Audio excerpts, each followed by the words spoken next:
students, welcome to Redefine Mathematics. We are taking class 10th Mathematics for term 1 and our running topic is coordinate geometry. Students, पिछले video में मैंने आपको बताया था कि coordinate geometry में हमारे पास बेसिकली क्वेश्चंस जो आते हैं वो या तो आपके आते हैं डिस्टेंस फॉर्मूले पे। सपोज उसमें एक 3 पॉइंट्स दे दिए उसने और 3 पॉइंट्स में उसने पूछा है कि जो ट्राइंगल बनेगा वो ट्राइंगल किस टाइप का होगा। तो स्टूडेंट्स आप क्या करेंगे, उसकी 3 जो पॉइंट्स हैं उन 3 पॉइंट्स से 3 डिस्टेंस कैलकुलेट करेंगे। सपोज ABC पॉइंट है तो आप AB, BC और AC कैलकुलेट करेंगे। उसके बाद देखेंगे कि अगर हमारी पास तीनों की तीनों सेपरेट आ रही हैं तो आप स्केलिंग करेंगे, और अगर उसकी 2 साइड इक्वल आ रही हैं यानी 2 डिस्टेंस इक्वल आ रही हैं तो आप बताएंगे कि ट्राइंगल आपका जो है वो आइसोसेलेस ट्राइंगल है, और अगर तीनों साइड सेम आ रही हैं तो वो आपका जो है इक्विलेटरल ट्राइंगल हो गया। इसके अलावा उसमें देखना ये भी होगा स्टूडेंट्स कि कहीं हमारे पास जो ट्राइंगल के जो 3 कोऑर्डिनेट्स गिवन थे उन कोऑर्डिनेट्स को अगर हम 3 डिस्टेंस निकालते हैं तो उसमें कहीं ऐसा तो नहीं है कि किन्हीं भी जो 2 छोटे वाली साइड्स हैं उनका स्क्वायर करके बड़े वाली साइड के स्क्वायर के इक्वल आ रहा हो। उस कंडीशन में स्टूडेंट्स वो ट्राइंगल आपका जो है वो राइट एंगल ट्राइंगल होगा। राइट एंगल ट्राइंगल की जो अपोजिट एंगल होगा मीन्स जो सबसे लंबी साइड होगी उसका अपोजिट एंगल आपका 90 डिग्री का होगा, राइट एंगल होगा। तो आप उसको बता सकते हैं।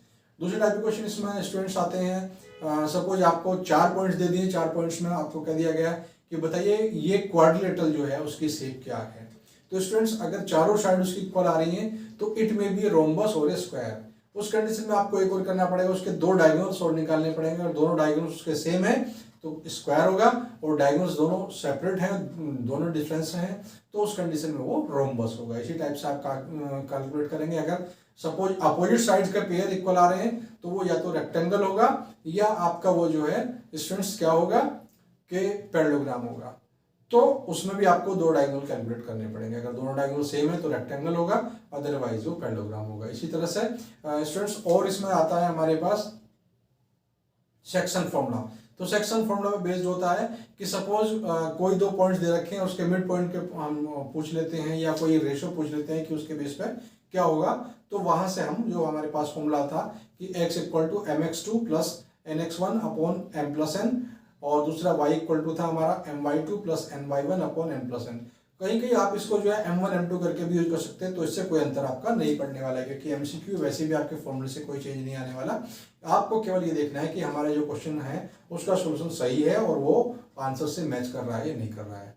स्टूडेंट्स, मेरे इसी तरह की जो इंपॉर्टेंट इन्फॉर्मेशन है आपको लगातार हम देते रहेंगे, और एग्जाम सब आपके बहुत पास हैं तो आप जो है अच्छी तरह से तैयारी में जुट जाइए। अगर कोई प्रॉब्लम आ रही हो आपको तो आप जो है मुझे कमेंट कर सकते हैं। और अभी तक जिन स्टूडेंट्स ने चैनल को सब्सक्राइब नहीं किया है वो इसको सब्सक्राइब करें और बेल आइकन प्रेस करें, जिससे आने वाले वीडियोस की नोटिफिकेशन आपको मिलते रहे। स्टूडेंट्स ज़्यादा से ज़्यादा इसको शेयर करें, क्योंकि स्टूडेंट्स ये जो बच्चे हमारे पास जो स्टूडेंट्स 9th क्लास में पढ़ रहे हैं, 9th क्लास का भी लगभग सभी सिलेबस जो है इस रिडिफाइंड मैथमेटिक्स पे आपको मिलेगा। सर्च करने पर चैप्टर वाइज आपको सोल्यूशंस मिलेंगे, उसकी जो इंपॉर्टेंट प्रॉब्लम्स हैं वो मिलेंगी, उसके जो डिस्कशन है वो आपको मिलेंगे। स्टूडेंट्स इस पर बहुत सारा मटेरियल है आप लोगों के लिए बनाया गया है, तो आप लोग जो है इसको ज़्यादा से ज़्यादा इसका बेनिफिट लेने की कोशिश करें। और स्टूडेंट्स हम जो हमारा टॉपिक है उसको कंक्लूड करते हैं। आज जो कोऑर्डिनेट ज्योमेट्री है, 2 टाइप के क्वेश्चंस मैंने आपको पिछली वीडियो में बताए थे। उसमें आपका था डिस्टेंस फॉर्मूले के ऊपर और सेक्शन फॉर्मूले के ऊपर। थर्ड जो आपको बताया था वो होता है आपका एरिया ऑफ ट्राइंगल। तो एरिया ऑफ ट्राइंगल जो होता है वो हमारा दोनों तरह से यूज होता है। स्टूडेंट्स कई बार क्या होता है कि उसमें पूछ लेते हैं कि जो हमारे पॉइंट्स हैं वो कोलिनियर हैं या नहीं है। तो अगर कोलिनियर होंगे तो वो एक ट्राइंगल नहीं बनाएंगे। उस कंडीशन में क्या होगा कि ट्राइंगल का एरिया 0 होगा, क्योंकि जब ट्राइंगल ही नहीं बनाएंगे तो एरिया नहीं होगा उसका, यानी एरिया 0 होगा। तो उस कंडीशन में क्या करेंगे हम, एरिया ऑफ ट्राइंगल हमने कैलकुलेट कर लिया, अगर वो 0 आ रहा है तो हम कह देंगे दीज पॉइंट्स आर कोलिनियर। दूसरा जो है उसका एरिया कैलकुलेट करने के लिए भी आ सकता है। तो इसके बारे में मैं आपको एक बार फिर से बता दूं कि जो एरिया आएगा वो आपका एब्सोल्यूट फॉर्म में उसको लेना है। यानी अगर सपोज करिए आपके जो पॉइंट्स हैं ABC आपको उन्हें किसी दूसरी डायरेक्शन में ले लिया है, तो हो सकता है कि वहां से आपके पास एरिया की वैल्यू नेगेटिव आ जाए, तो उससे आपको कोई भी प्रॉब्लम नहीं है। आपको केवल ये देखना है कि जो एरिया होता है वो हमेशा पॉजिटिव होता है। तो जो पॉजिटिव होगा तो उसका जो भी आपकी वैल्यू आ रही है उसको आप एब्सोल्यूट वैल्यू लेंगे। तो ये ध्यान रखने वाली चीजें हैं स्टूडेंट्स, और लगातार आप पूरी वीडियो को देखेंगे तो आपको बीच बीच में इस तरह की इंफॉर्मेशन मैं जो भी आपको देता रहूंगा। तो इसलिए आप बिल्कुल स्टार्टिंग से लेकर एंड तक वीडियो देखिए और इसका ज़्यादा से ज़्यादा बेनिफिट उठाइए। आज हम इस चैप्टर को कंक्लूड करते हैं, बाकी के आपके 3 चैप्टर्स हो जाएंगे नेक्स्ट वीडियो में। नेक्स्ट चैप्टर हम कवर करेंगे। तो स्टूडेंट्स देखिए कैसे हम जो एरिया रिलेटेड क्वेश्चन को सोल्व करते हैं। एरिया रिलेटेड क्वेश्चंस पे 2 टाइप के क्वेश्चन आएंगे, या तो वो एरिया फाइंड कराएगा या वो पूछेगा कि ये पॉइंट्स कोलिनियर हैं, या एक कंडीशन और होती है, वो कहता है कि जो आपके पॉइंट्स हैं वो कोलिनियर हैं, बट जो उसमें वेरिएबल है वो k हो सकता है, x हो सकता है, y हो सकता है, उसकी वैल्यू फाइंड करने के लिए, या कई बार क्या होता है कि 2 वेरिएबल दे देते हैं, उन दोनों वेरिएबल में रिलेशन वो फाइंड करने के लिए पूछ सकता है। तो students let us take the problem. ये आपकी देखिए, if the points a 2 3 b 5 k c 6 7 are collinear, then k की वैल्यू इसमें फाइंड करनी है। तो स्टूडेंट्स आपको पहले ही बता दिया गया, इन्होंने कहा है कि जो पॉइंट्स आपके कोलिनियर हैं, तो जो पॉइंट्स कोलिनियर होंगे तो वहां पे ट्राइंगल नहीं बनेगा। जो ट्राइंगल नहीं बनेगा तो एरिया ऑफ ट्राइंगल 0 हो जाएगा। उस कंडीशन में आपके पास जो फॉर्मूला होता है उसको हम ऐसे लेंगे, x1 y2 minus y3 plus x2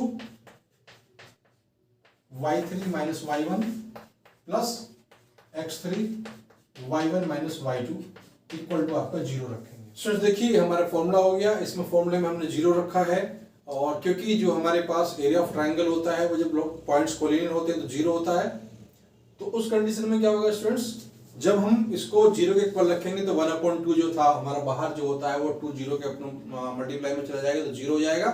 अब हम इसकी वैल्यू रखेंगे तो x1 है आपके पास स्टूडेंट्स 2, और आपके पास y2 क्या है आपका k है, और y3 क्या है 7 है, तो ये आ जाएगा k माइनस 7, और स्टूडेंट्स x2 आपका 5 है प्लस का 5, और यहाँ पे आपके पास y3 माइनस y1 होगा।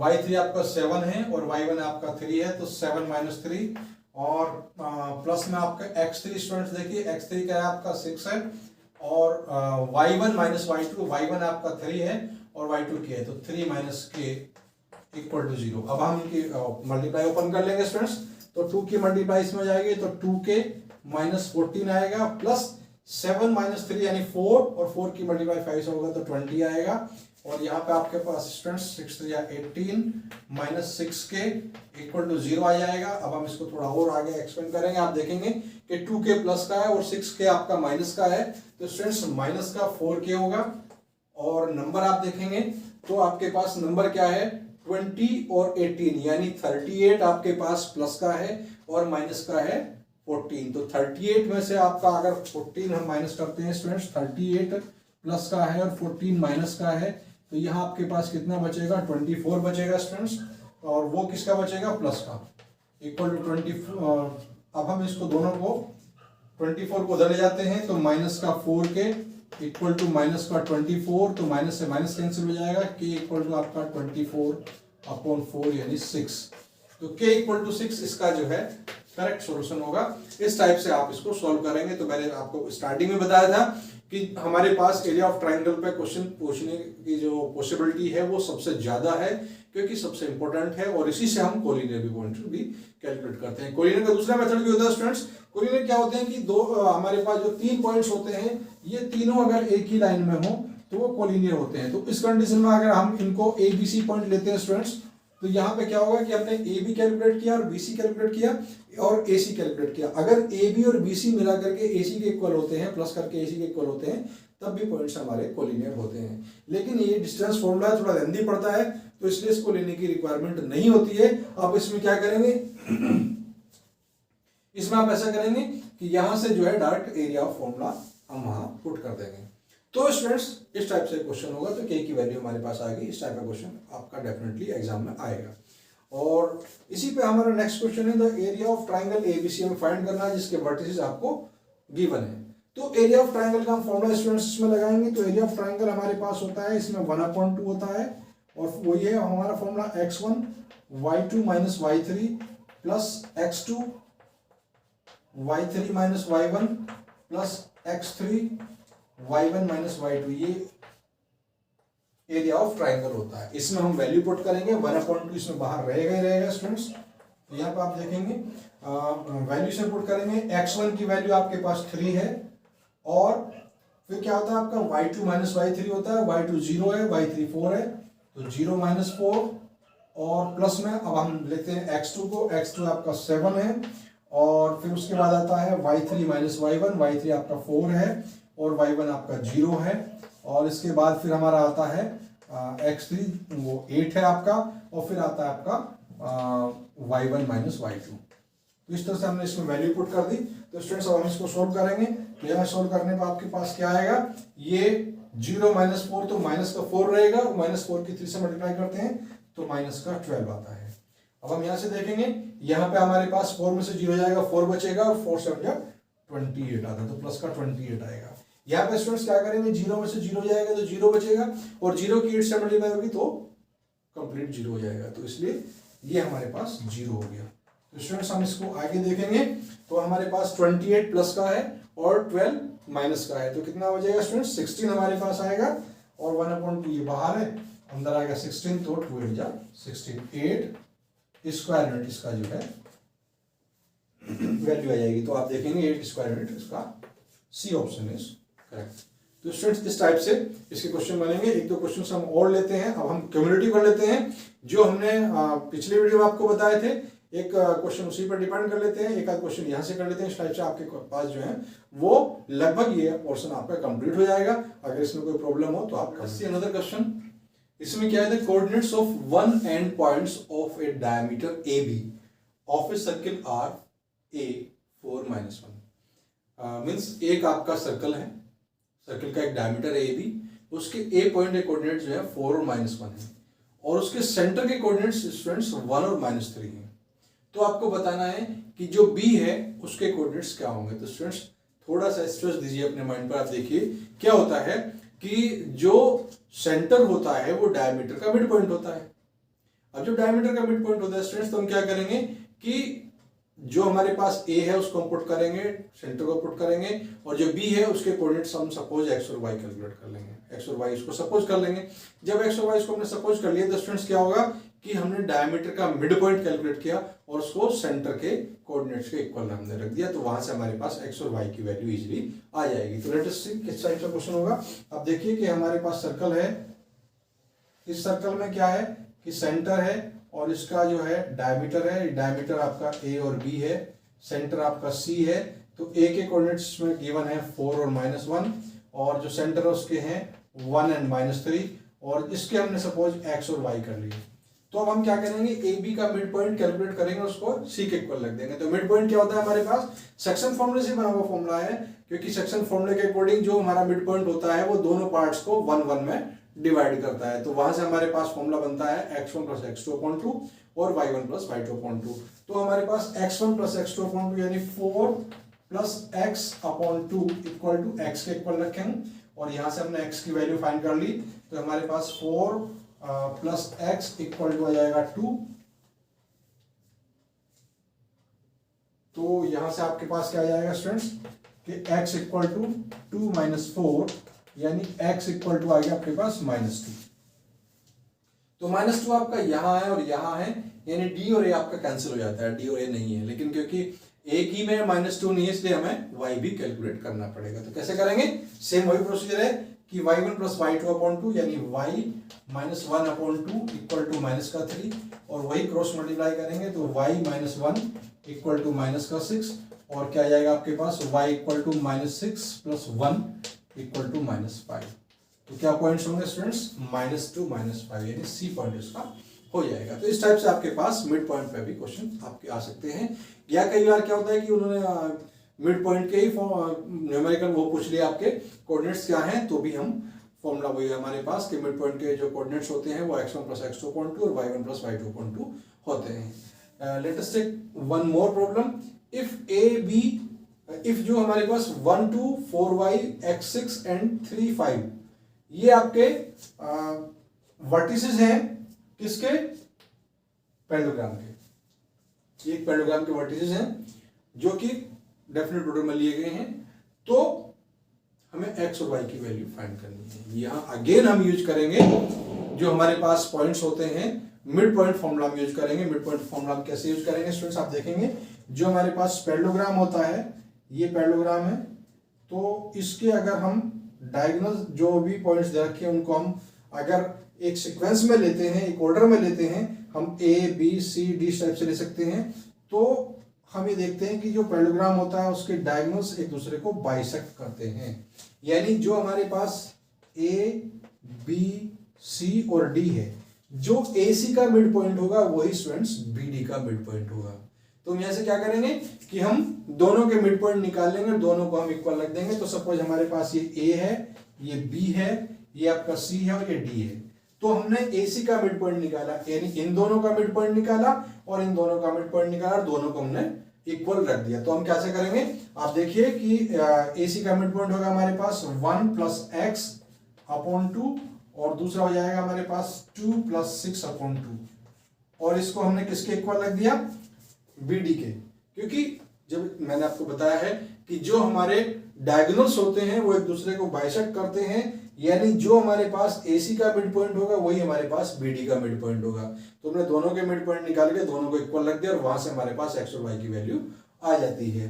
तो हम देखिए क्या करेंगे, BD का मिड पॉइंट और निकालेंगे। हमारे पास B है और ये D है, तो ये आ जाएगा हमारे पास 4 प्लस 3 अपॉन 2 और y प्लस 5 अपॉन 2। तो यहां से हम क्या करेंगे, x की वैल्यू एक साथ ले लेंगे और y की वैल्यू एक साथ ले लेंगे। वैसे हम देख रहे हैं कि सबके अपॉन में 2 तो है ही, तो खत्म करिए उसको, कहाँ प्रॉब्लम में आ रहे हैं, बिल्कुल सबके अपॉन में है, उसको छोड़ दीजिए, कोई प्रॉब्लम ही नहीं है। अब आपके पास क्या है, 1 प्लस एक्स है और इधर 4 प्लस 3 आपका 7 हो जाएगा, यानी 1 प्लस एक्स इक्वल टू 7 है। तो स्टूडेंट्स आपके पास x इक्वल टू आ जाएगा 7 माइनस 1 यानी 6। तो x की वैल्यू आपके पास आ गई 6। अब हम बात करते हैं y की, तो यहाँ 8 हो गया और ये हमारे पास y प्लस 5 है, यानी हमारे पास आया y प्लस 5 इक्वल टू 8 आया। तो students y equal to 8 minus 5 यानी कितना आ जाएगा 3। तो y इक्वल टू 3 है, x इक्वल टू 6 है, तो आपके पास x equal to 6, y equal to 3, a हमारे पास जो है ऑप्शन इसका आ जाता है। तो स्टूडेंट्स इस टाइप के क्वेश्चंस आपके एग्जाम में पूछे जाएंगे। इसमें अगर आपको अभी भी प्रॉब्लम कोई आ रही हो तो आप मुझे कमेंट कर सकते हैं, आपके कमेंट का हमेशा वेलकम है। और अभी तक जिन स्टूडेंट्स ने चैनल को सब्सक्राइब नहीं किया उसको सब्सक्राइब करें और बेल आइकन प्रेस करें, और साथ साथ इसको ज़्यादा से ज़्यादा ग्रुप में और अपने फ्रेंड्स में, अपने सर्कल्स में, अपने ग्रुप्स में जिनसे भी आप जुड़े हुए हैं उनमें ज़्यादा से ज़्यादा इसको सर्कुलेट करें, ज़्यादा से ज़्यादा इसको शेयर करें, जिससे कि ज़्यादा से ज़्यादा स्टूडेंट्स का बेनिफिट उठा सके। क्योंकि स्टूडेंट्स ये फ्री ऑफ कॉस्ट है और आपकी वजह से अगर किसी को थोड़ी सी भी हेल्प इससे मिलती है तो ये आपके लिए भी अच्छा होगा। क्योंकि वो जो भी बातें होती हैं आपकी कॉमन, वो हमेशा याद रखी जाती हैं। स्टूडेंट्स ध्यान रखें कि आप जब सबका भला चाहते हैं तो ही आपका भला होता है स्टूडेंट्स। तो इसलिए आप क्या करेंगे, हम ये नहीं कह रहे हैं कि आप एग्जाम में बैठ करके दूसरे को चीटिंग कराइए, दूसरे को शेयर करिए, नहीं, वहां कुछ नहीं करना है। वहां आपका क्योंकि अपना मैटर है, दूसरे का अपना मैटर है, लेकिन उससे पहले आप जितना बेनिफिट दूसरों को दे सकते हैं सब बोर्ड देखता है, वो भी आपको जरूर बेनिफिट देगा।